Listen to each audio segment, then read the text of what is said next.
15 अगस्त 1947 को अंग्रेज़ों की ग़ुलामी से इस मुल्क को आज़ादी मिली और इस मुल्क को आज़ाद कराने के लिए हमारे उलमाए किराम ने, हमारे असलाफ ने जितनी कुर्बानियाँ पेश की उसकी नज़ीर इस मुल्क में नहीं मिलती। चाहे वो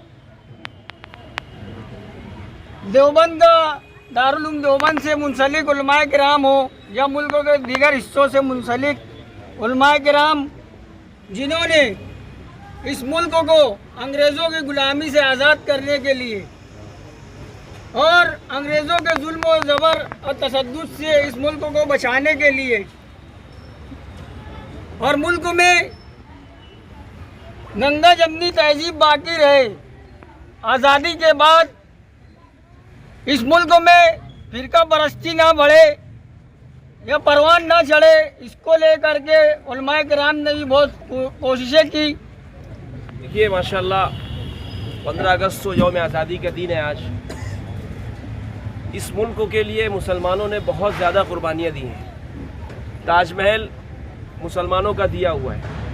लाल किला जिस पर हमारे प्रधानमंत्री 15 अगस्त को खिताब करते हैं वो भी हमारा ही दिया हुआ है।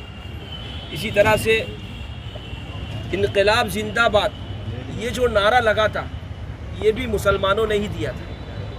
इसी तरह से अभी एक नारा चल रहा है कि इंडिया छोड़ो, ये नारा भी मुसलमानों ने ही दिया था 1942 के अंदर। अलगरज ये कि और इसी तरह से ये जो झंडा है बदरुद्दीन तैयब जी, ये कांग्रेस के अपने वक्त के जो है सदर रहे, उनकी बहन थी सुरैया तैयब, ये उन्होंने जो है इसको दिया है, इसका कलर, इसका जो डिज़ाइन है। अलगरज ये कि चप्पे चप्पे पर मुसलमानों की कुर्बानियाँ हैं। लेकिन मसला ये है कि हुकूमत को तो जाने दीजिए, हम लोग भी अपनी तारीख से वाकिफ़ नहीं हैं। हमें चाहिए कि हम अपनी तारीख से वाकिफ़ हों, इसलिए कि जो कौम अपनी तारीख को भूल जाती है, फरामोश कर देती है, उसका रोशन मुस्तकबिल नहीं होता। शायर ने कहा है कि माजी को मुस्तकबिल की खातिर हाल से बांधे रखता हूँ, तीर को जितना पीछे खींचो उतना आगे जाता है। मैं सदर मोहतरम से गुजारिश करूँगा कि आप जो है रस्म परचम कुशाई की तकलीफ बन जाती है।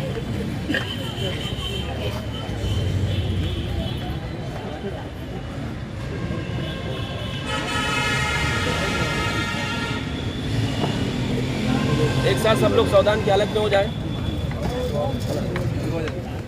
राष्ट्रगीत शुरू करेंगे। राष्ट्रगीत शुरू कर। जन गण मन अधिनायक जय हे भारत भाग्य विधाता, पंजाब सिंध गुजरात मराठा द्राविड़ उत्कल बंगा, विंध्य हिमाचल यमुना गंगा उच्छल जलधि तरंगा, तव शुभ नामे जागे तव शुभ आशीष मांगे, गाए तव जय गाथा, जन गण मंगलदायक जय हे भारत भाग्य विधाता, जय हे जय हे जय हे जय जय जय जय हे।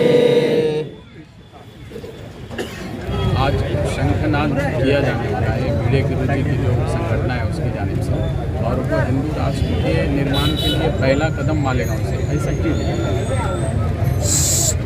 देश की आज़ादी को आज 76वां दिन है। 75 साल पूरे हो गए, 76वां जश्न यौम आज़ादी है। मालेगांव की अपनी एक तारीख़ रही है और मालेगांव की इसी तारीख को लेकर के इस तरह के हालात पैदा किए जा रहे हैं।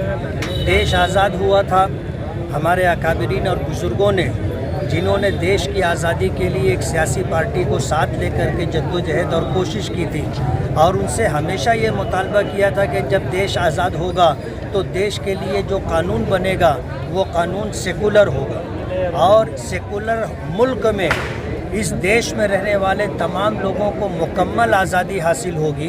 अपने मज़हब को लेकर, अपने कल्चर को लेकर, अपनी तहज़ीब और रिवायात को लेकर के देश का हर वासी अब ज़िंदगी गुजारेगा। ऐसा कानून ऐसा बनना चाहिए। लेकिन देश की आज़ादी के बाद से इस देश की जो तरक्की के दुश्मन लोग हैं वो इस बात की कोशिश करते रहे हैं कि इस देश के अंदर जो है हिंदू रिवाजात को फ़रोग़ दिया जाए और इस देश को जो है हिंदू रिवायात का रंग दिया जाए। उसके लिए हिंदू राष्ट्र बनाने की वक्तन फ़वक्तन आवाज़ उठाई जाती रही है। और मालेगांव में गुज़िश्ता कल परसों में जो पम्फलेट तकसीम किया गया और हिंदू राष्ट्र की तरफ पहला कदम जो मालेगांव से उठाया जा रहा है, इस तरह की आवाज़ दी गई है, ये बहुत दुख की बात है।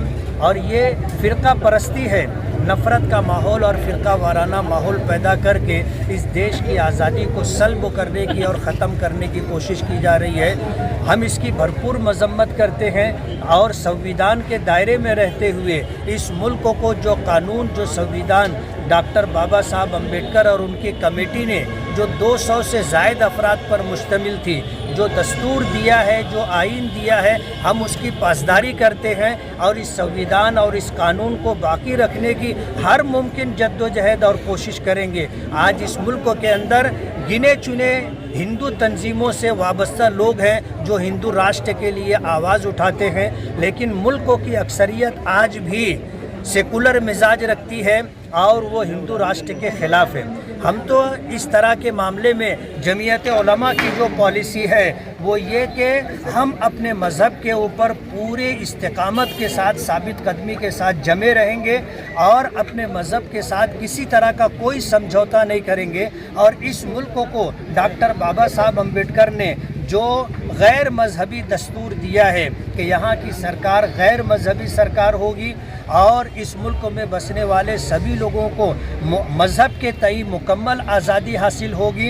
इस दस्तूर की हिफाजत के लिए और इस दस्तूर की सियानत के लिए देश का हर मुसलमान और हर वो शख्स जो सेकुलर मिजाज रखता हो वो जद्दोजहद और कोशिश करता रहेगा।